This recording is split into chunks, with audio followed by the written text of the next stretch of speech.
Voici maintenant la troisième partie de notre journée d'études. Nous accueillons Esther Pineda, qui est aussi organisatrice de cette journée et qui exerce une double activité professionnelle, comme vous l'avez peut-être lu. Elle est artiste concertiste, pianiste et professeure dans un conservatoire de la ville de Paris. Donc elle termine actuellement sa thèse à Sorbonne Université en codirection avec Hervé Platel à l'université de Caen, et ici en codirection avec Hervé Platel, ici sous la direction de François Mesurel, puis maintenant de Philippe Lalitte. Donc sa recherche en musicologie explore aussi avec la psychologie cognitive les processus cognitifs qui sont impliqués dans l'écoute intérieure et la représentation interne de la musique. Nous trouvons ici des liens possibles avec ce dont a parlé Andrea Alpern ce matin. Et donc elle souhaite montrer comment ces connaissances, qu'on les interprète, pourraient leur permettre de mieux dominer certaines situations pédagogiques. Donc elle va nous parler notamment ici du profil de certains musiciens, comment le profil particulier de certains musiciens pianistes, en lien avec les œuvres qu'ils jouent, peut leur permettre de dominer une interprétation, d'aboutir à une interprétation performante, et elle observe, étudie ces processus cognitifs qui mènent à la réalisation d'une interprétation aboutie. Je lui laisse la parole. Merci Marie. Je vais vous parler d'une étude. Avec un micro, c'est peut-être mieux. Bon, voilà, comme ça je n'ai pas forcé la voix. Je vais vous parler d'une étude exploratoire conduite dans le contexte de mon travail doctoral. Le thème de ma thèse, c'est l'écoute intérieure et l'interprétation pianistique dans une approche phénoménologique et cognitive, dans le cadre, comme on vient de vous dire, d'une codirection entre l'université Sorbonne Université et l'université de Caen. À la croisée de la musicologie et de la neuropsychologie cognitive de la musique, ma recherche va établir un dialogue permanent entre une approche musicologique et une approche cognitive. Alors, comme on le voit déjà aujourd'hui et comme vous le savez tous, la musique est un sujet très très présent dans les recherches actuelles. Et bon, c'est probablement parce que la musique est structurellement et émotionnellement très riche, mais aussi parce qu'elle permet d'explorer des dimensions créatives, relationnelles et sociales. Un corpus très important des travaux porte, en cognition musicale évidemment, porte sur la perception de la musique et de ses effets sur l'auditeur, que ce soit au niveau de la reconnaissance de certains éléments comme le timbre, le rythme, la forme, que ce soit au niveau des aspects audiomoteurs ou au niveau émotionnel, comme nous l'avons vu aussi ce matin.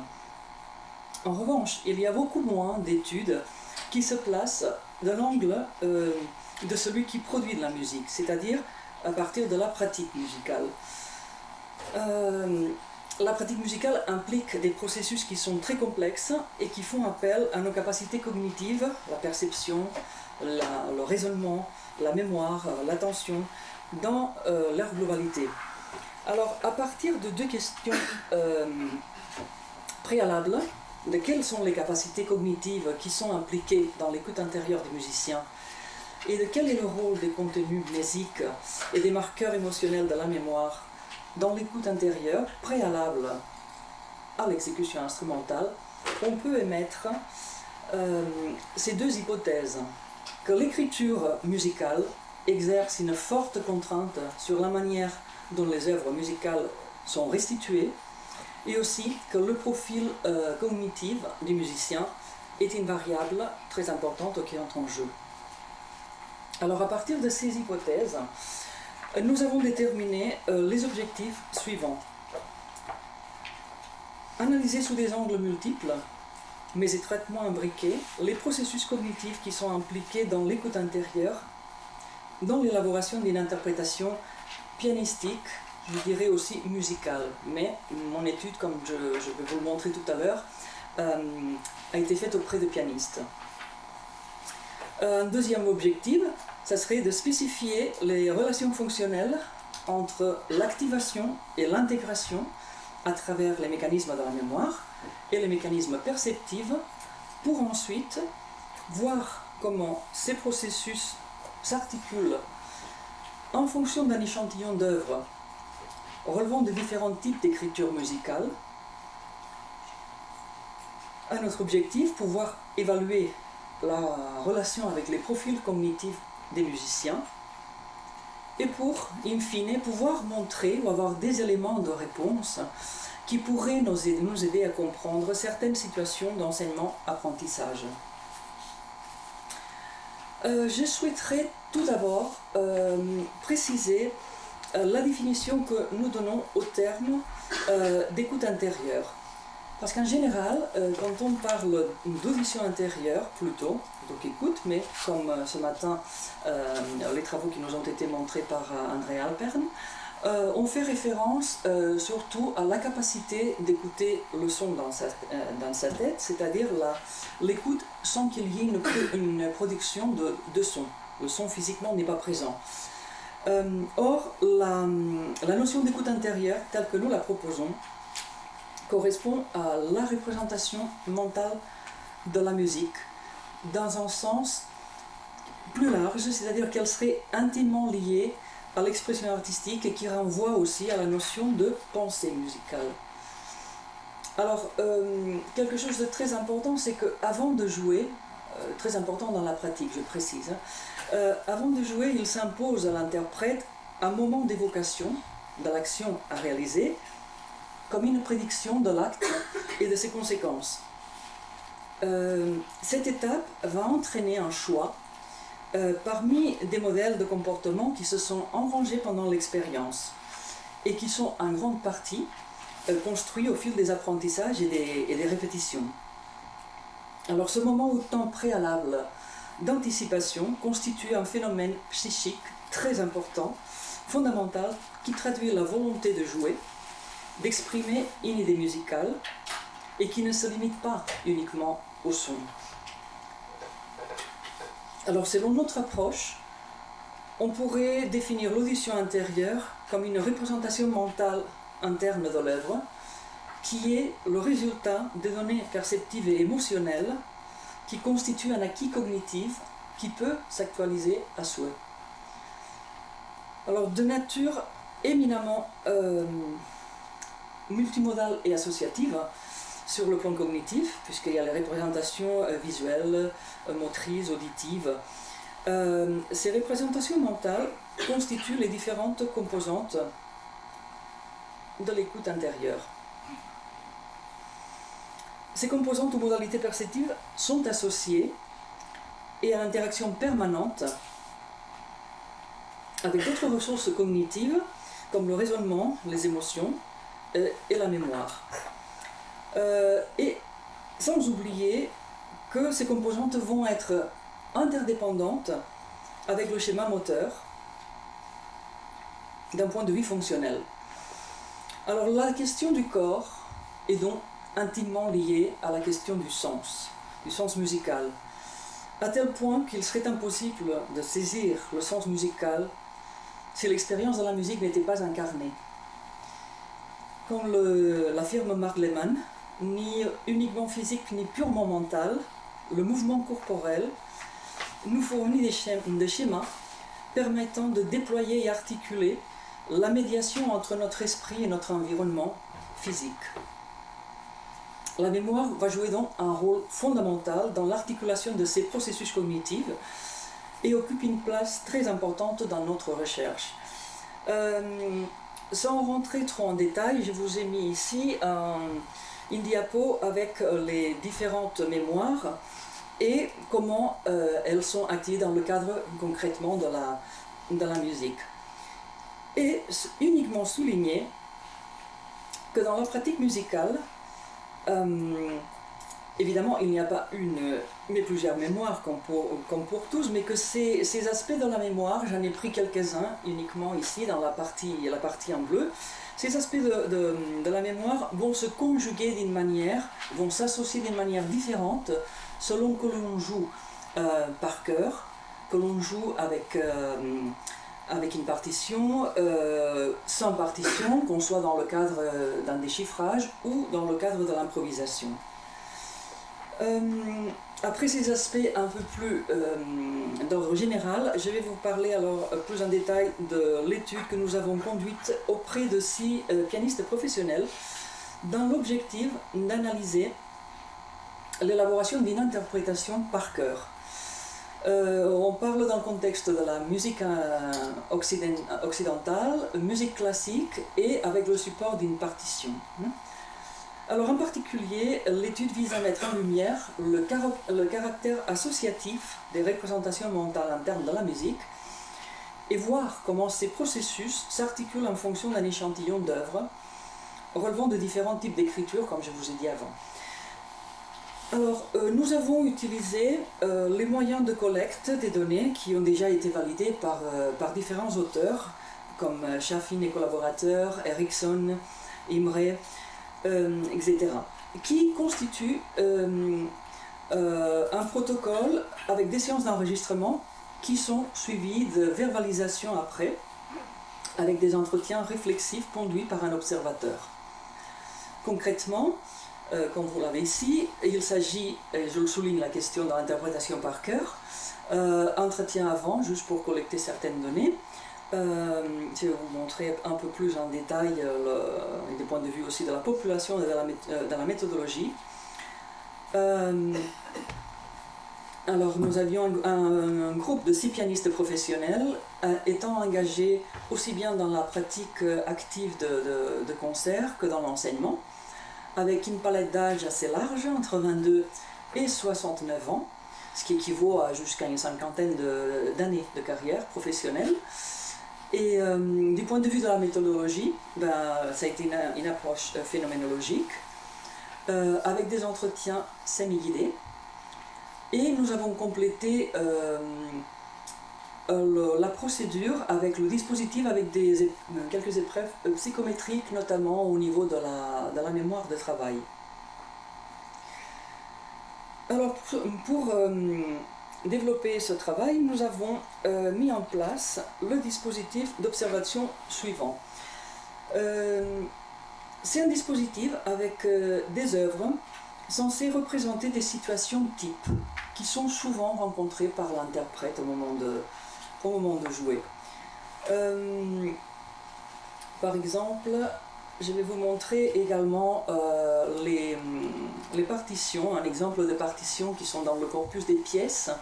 À la simple lecture de la partition, vous pouvez avoir l'intuition que l'interprète ne sera pas confronté à la sollicitation des mêmes aspects cognitifs, que ce soit avec par exemple une écriture imitative à 2 voix, comme c'est le cas du début de la toccata un mi mineur de Bach, ou dans le prélude de Rachmaninov avec énormément de déplacements et une difficulté sur le plan moteur, ou 2 pièces du XXe siècle après, assez éloignées, entre Debussy et Takemitsu, mais qui s'éloignent déjà du langage tonal et qui peuvent solliciter beaucoup plus peut-être ou faire appel à une autre temporalité.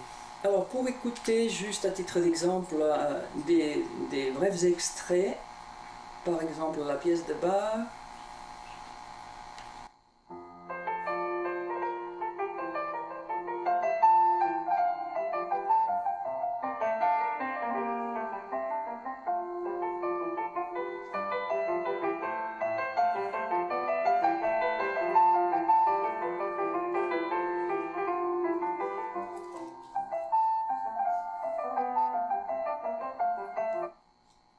Un bref extrait. Alors une pièce d'écriture mélodique harmonique, comme par exemple celle-ci.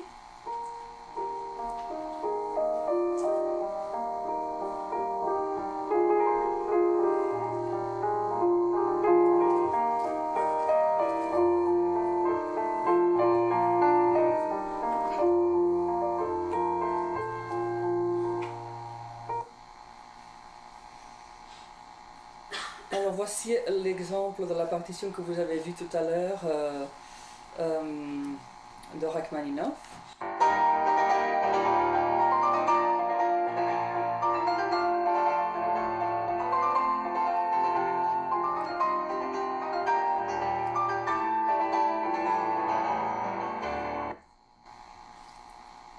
Et finalement, cette pièce de Takemitsu, je crois.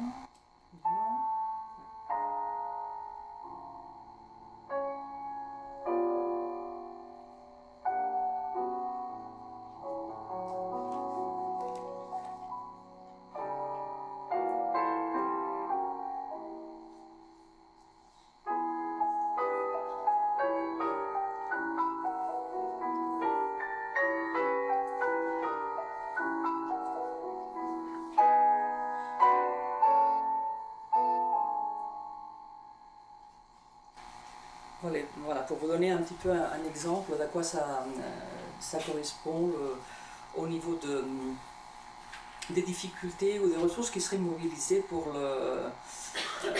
les pianistes jouant ce répertoire. Alors, ça, je vais vous montrer. Alors, juste peut-être préciser que ce choix de pièces est un dispositif qui nous semble pertinent dans le cadre de notre étude, mais il ne s'agit en aucun cas des catégories stylistiques, mais des situations pianistiques type, c'est-à-dire vraiment un échantillon qui pourrait montrer des situations qui sont très couramment rencontrées par un pianiste, mais en aucun cas des catégories stylistiques et du point de vue de la forme. Alors comment se construit la représentation mentale dans la pièce, puisqu'ici il s'agit de l'interprétation de pièces par cœur, il est important de souligner que l'image globale de l'œuvre va être le résultat, comme Nathiès disait, d'une image formelle, c'est-à-dire tout ce qui est en rapport avec la partition qui vient de l'écrit, et avec une image artistique qui va être la manière dont l'artiste va transformer ou va filtrer tous ces éléments qui sont au départ cette image formelle qui vient de la partition. En fait, il parlait d'un langage interne ou externe de la musique par rapport à ça.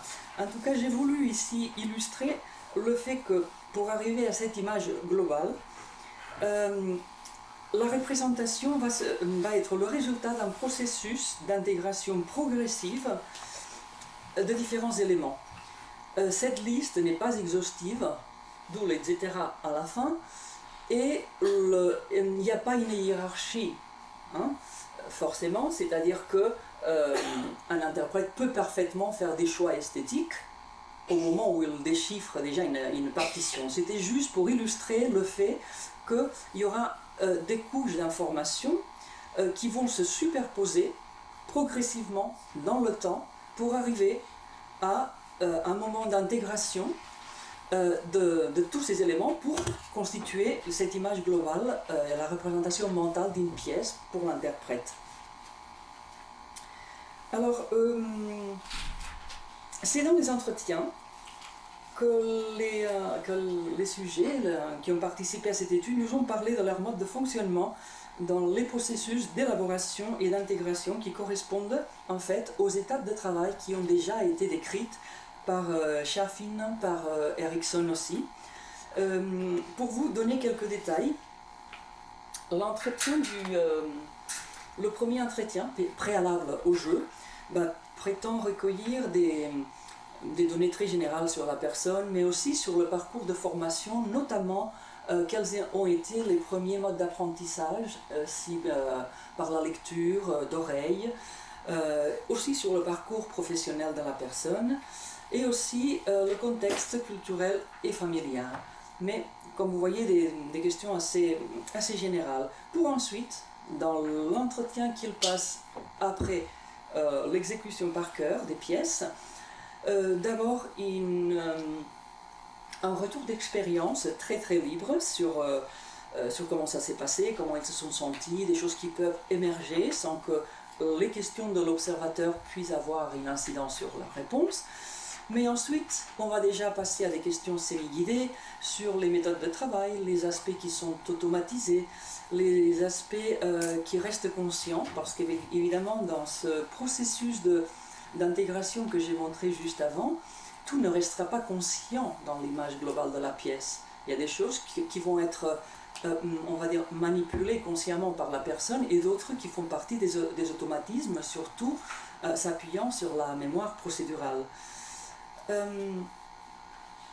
Alors, plusieurs études de cas ont déjà mis en évidence l'importance des marqueurs d'interprétation ou de performance cue par des solistes très expérimentés, comme c'est le cas d'une étude de Chaffin et de Imre, de Crawford et de Lisboa également, de Tania Lisboa.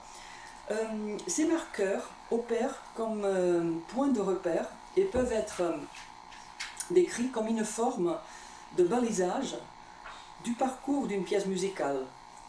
Ils sont définis par le musicien pendant les séances de travail et viennent ensuite à l'esprit plus ou moins automatiquement pendant une interprétation par chœur. Ces points de repère vont en fait constituer une sorte de fil conscient que l'interprète peut utiliser pour diriger l'attention vers différents aspects qui sont liés à la construction et à l'interprétation de la pièce. Alors, comme je vous ai dit, certains vont passer dans un seuil, disons, de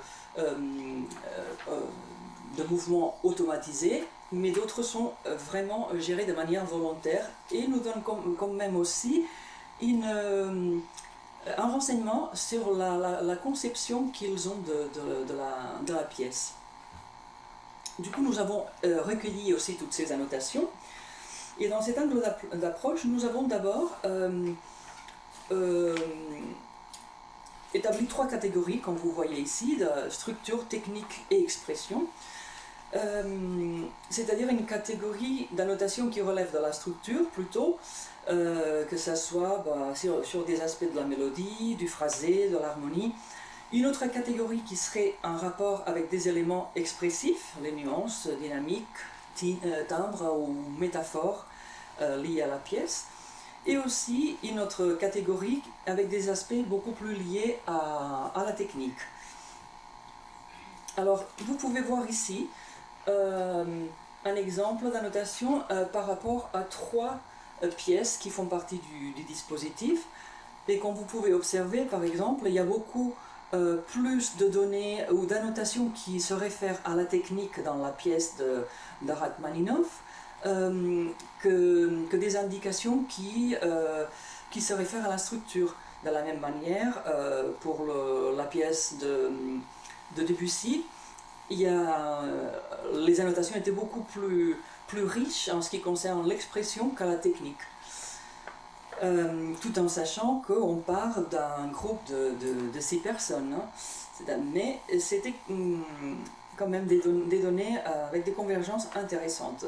Vous pouvez voir ici l'exemple, par exemple, du début de la toccata. Disons que ça se présentait comme ça sur la partition. Bon, c'était évidemment écrit à la main, assez lisible pour vous le montrer, c'est pour ça qu'on les a changés avec un code de couleur d'ailleurs qui correspondrait aux catégories définies que j'ai montrées dans la diapo précédente. Ensuite,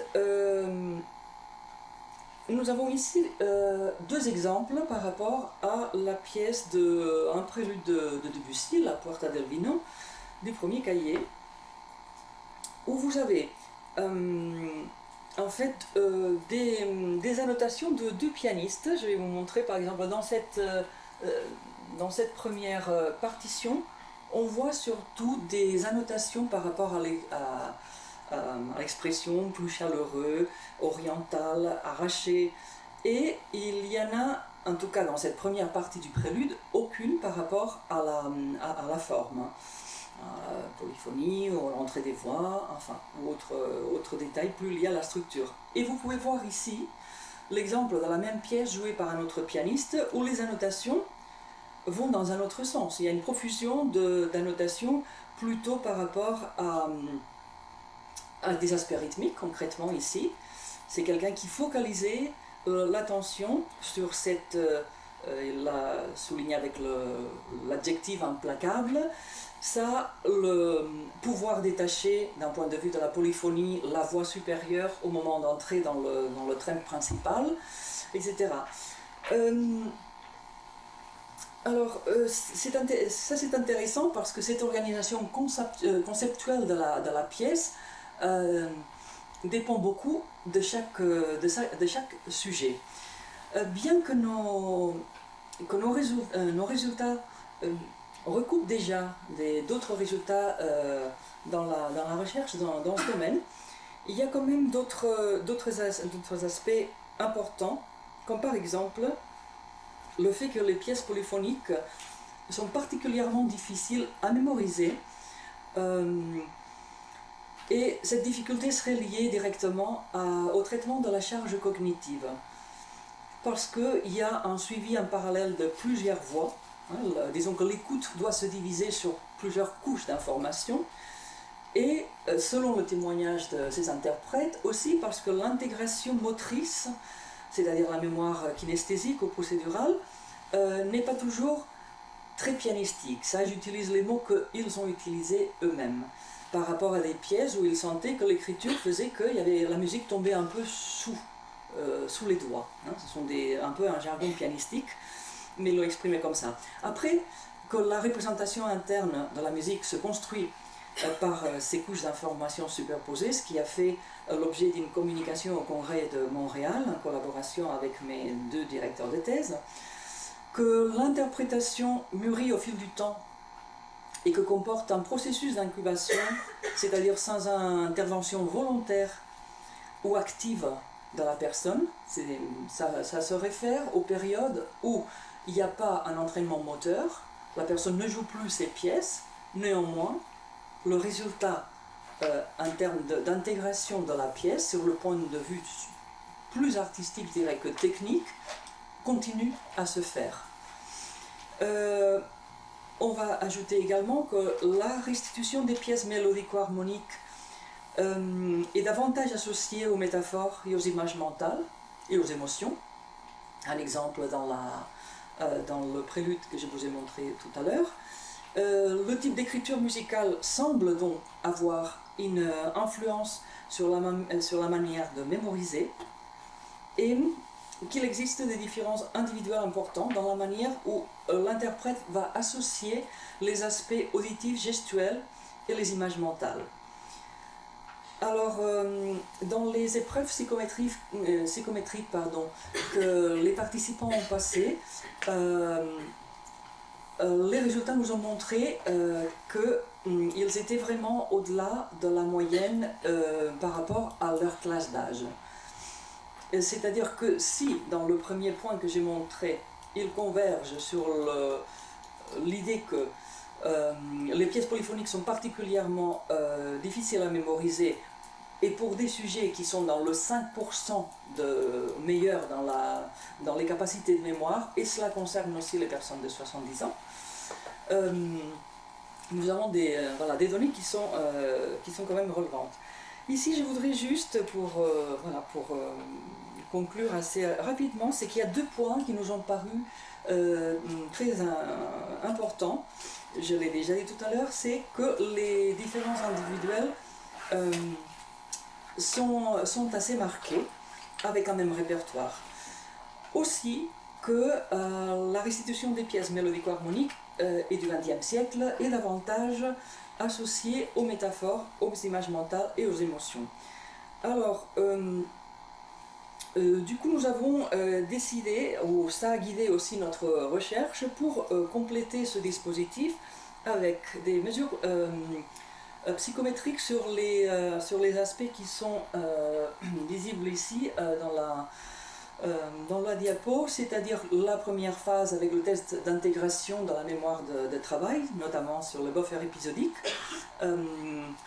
est déjà fini, mais nous avons complété aussi par des tests sur la capacité d'empathie, c'est le baron Cohen, des tests d'introversion-extroversion, c'est-à-dire d'autres tests sur la personnalité des sujets, et aussi sur le test de Navon, nous aide à voir au niveau du traitement de l'information si l'information est traitée surtout d'une manière globale ou locale ou parcellaire. Alors le fait que la plupart des participants aient témoigné de l'utilisation de supports extra-musicaux dans le jeu par cœur nous a fait penser à l'importance de l'enveloppe narrative dans le jeu, notamment dans la musique du XXe siècle, c'est-à-dire d'associer une trame parfois proto-narrative. Il n'arrive pas à le définir comme narratif dans le sens d'un déroulement clair d'une histoire qui va être associée à la musique, mais il y a une allusion importante à ce type d'éléments. Alors nous avons maintenant commencé un travail sur l'enveloppe narrative, mais auprès des jeunes pianistes, c'est-à-dire d'apprenants qui ont entre 2 et 4 ans de formation musicale, pour voir comment ils s'emparent de ces stratégies que les professionnels utilisent, notamment par rapport à l'élaboration d'une trame narrative concrètement sur la musique du XXe siècle. Et c'est une étude exploratoire sur des pièces de Florentine Mulsan, une compositrice vivante qui a composé ces pièces dans les années 90. Et je m'arrête là parce que sinon je vois que je dépasse trop le temps. Merci beaucoup. Merci. Merci beaucoup.